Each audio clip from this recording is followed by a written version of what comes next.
भारत और इंग्लैंड के बीच 5 टेस्ट मैचों की जो सीरीज हुई उसे भारत ने 4-1 से जीत लिया। लेकिन इस सीरीज में किन खिलाड़ियों का जलवा रहा आज आपको बताऊंगा। किन किन खिलाड़ियों ने ज्यादा रन बनाए, कौन कौन से गेंदबाजों ने विकेटों के ढेर लगा दिए, इस पर हमारी चर्चा होगी। नमस्कार, आप देख रहे हैं न्यूज बाइस्कोप और मैं हूं राकेश रंजन। भारत और इंग्लैंड के बीच 5 टेस्ट मैचों की सीरीज संपन्न हो गई है। भारत ने सीरीज 4-1 से जीत ली है। लेकिन ये जो सीरीज हुई उसमें किन खिलाड़ियों का जलवा रहा, तो अगर हम इसकी शुरुआत बल्लेबाजी से करें तो जैसा कि आप सभी जानते हैं, प्लेयर ऑफ द सीरीज जो रहे वो रहे यशस्वी जायसवाल। तो यशस्वी जायसवाल का तो जलवा रहा ही।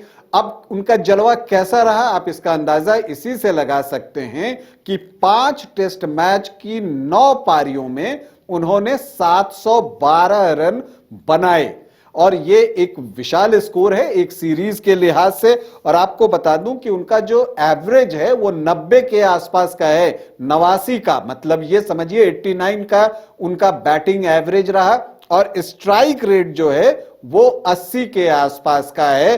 तो किस तरह की बल्लेबाजी उन्होंने की इसका अंदाजा आप लगा सकते हैं। इसके अलावा उन्होंने इस सीरीज के दौरान 9 पारियों में 26 छक्के लगाए हैं, मतलब 26 सिक्सर्स जो है उन्होंने जड़े हैं। तो ऑलमोस्ट आप समझ लीजिए कि 3 छक्का प्रति पारी जो है उनका हिसाब आता है। उन्होंने 2 दोहरा शतक लगाया है और इसके अलावा 3 अर्धशतक भी जमाया है। अगर हम बल्लेबाजों की बात कर रहे हैं तो जो टॉप 5 बैटर्स की हम बात कर लेते हैं तो पहले नंबर पर तो यशस्वी जायसवाल रहे, दूसरे नंबर पर जो है वो शुभमन गिल रहे, भारत के युवा स्टार, और इन्होंने भी इस सीरीज में 9 पारी ही खेली और कमाल की बल्लेबाजी की है और उन्होंने 452 रन जो है वो बनाए हैं और उनका औसत भी 55 से ज्यादा, मतलब 56.5 है, 56.5 का जो है उनका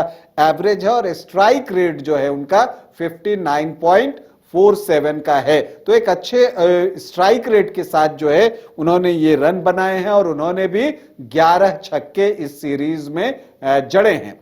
तीसरे नंबर पर टॉप 5 बैटर्स में इंग्लैंड के खिलाड़ी की एंट्री होती है और ये हैं उनके ओपनर जैक क्रॉली। और जैक क्रॉली ने जो है इस सीरीज में 10 पारियों में 407 रन बनाए हैं और उनका जो औसत है, हालांकि वो बहुत बेहतर तो नहीं है, 40.7 का है और स्ट्राइक रेट जो है वो 68.52 का है।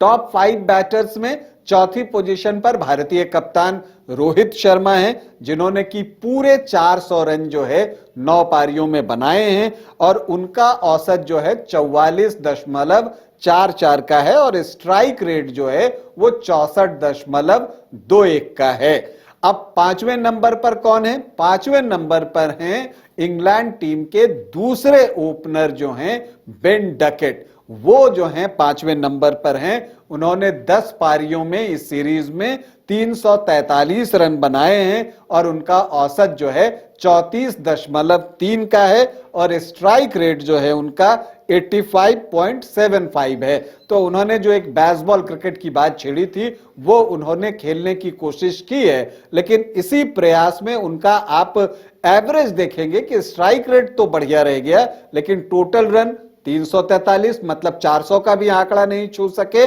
और औसत जो है वो 34.3 का है। तो आप कह सकते हैं कि तेज खेलने का उन्हें खामियाजा भी भुगतना पड़ा है। इसके अलावा अगर आप बात करें, अगर देखिए इंग्लैंड की टीम हारी है तो मैं बार बार कह रहा हूं कि उनके बैटर्स ज्यादा दोषी हैं। अब टॉप 5 में जो 2 आपको इंग्लैंड के खिलाड़ी हैं उन दोनों का औसत देखिए तो एक का 40 के आसपास और एक का आपको 34 के आसपास का एवरेज है, जबकि रविंद्र जडेजा जो कि पीछे खेलते हैं उन्होंने सीरीज में 232 रन बनाए और उनका औसत जो है वो बेन डकेट से ज्यादा का है, 38.67 का। इसी तरह से सरफराज का भी औसत जो है वो बेहतर है।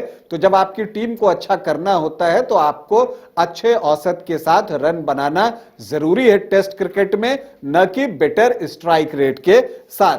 जहां तक गेंदबाजों की बात है तो जो टॉप 5 बॉलर्स हैं उसमें जो है 4 भारतीय हैं। पहले नंबर पर भारत के नंबर 1 स्पिनर रविचंद्रन अश्विन, जिन्होंने कि इस सीरीज में अपने 500 विकेट भी पूरे किए हैं। उन्होंने 26 विकेट लिए हैं और उनका जो गेंदबाजी का औसत है वो है 24.81 का, और उनका जो इकोनॉमी है वो 4.12 है। तो इकोनॉमी उनका थोड़ा हायर साइड पर है, लेकिन ये बताता है कि अगर उनकी गेंदों पर रन बनाने का जो प्रयास किया है या काउंटर अटैक करने का प्रयास किया गया है इंग्लिश बैटर्स के द्वारा, तो उन्होंने विकेट भी सबसे ज्यादा बटोरे हैं। दूसरे नंबर पर इंग्लैंड के नवोदित स्पिनर हार्टली हैं, जिन्होंने कि 22 विकेट लिए हैं 9 पारियों में, और उनका जो औसत है अगर आप देखें गेंदबाजी का तो वो हायर साइड पर है 36.14, मतलब उन्हें हर विकेट के लिए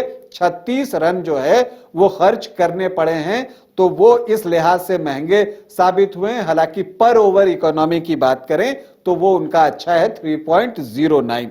तीसरे नंबर पर भारत के जसप्रीत बुमराह हैं। देखिए, जहां स्पिनर्स का जलवा रहा है, जो टॉप 5 बॉलर्स हैं उसमें 4 स्पिनर हैं, लेकिन इसमें जसप्रीत बुमराह अकेले तेज गेंदबाज हैं जो कि तीसरे नंबर पर हैं, और उन्होंने जो है 19 विकेट लिए हैं। और इन 19 विकेट तो लिए ही, उनका औसत अगर आप देखें तो वो सिर्फ 16.89 का है। तो एवरेज भी जो बॉलिंग का है उनका वो लाजवाब है, और इकोनॉमी भी लाजवाब है 3.09 पर ओवर, मतलब कि उनकी गेंदों पर बहुत तेजी से रन बनाने का प्रयास भी नहीं किया गया है। रविंद्र जडेजा चौथे स्थान पर हैं, इनके नाम भी 19 विकेट है, और इनका जो एवरेज है वो है 25.05 का, और इनकी जो इकोनॉमी है वो है 3.25। अब 5वें नंबर पर कुलदीप यादव हैं। कुलदीप यादव ने भी इस सीरीज में 19 विकेट लिए हैं। उनका जो एवरेज है वो 20.16, 20.16, तो ये लाजवाब है, और इकोनॉमी भी जबरदस्त है 3.25 रन पर ओवर। तो अगर आप बैटिंग और बॉलिंग अगर दोनों टीमों का देखें, टॉप 5 बैटर्स और टॉप 5 बॉलर्स की मैंने बात की, तो आप देखते हैं कि यहां भी भारतीय खिलाड़ियों का ही जलवा रहा है और इनका प्रदर्शन बेहतर रहा है। और यही वजह है कि ये सीरीज, जो कि शुरू में लग रहा था कि बहुत रोमांचक होगा, करीबी मुकाबला होगा, वो अंत में बिल्कुल एक तरफा रहा भारत के पक्ष में। अभी के लिए इतना ही, इजाजत दें, नमस्कार।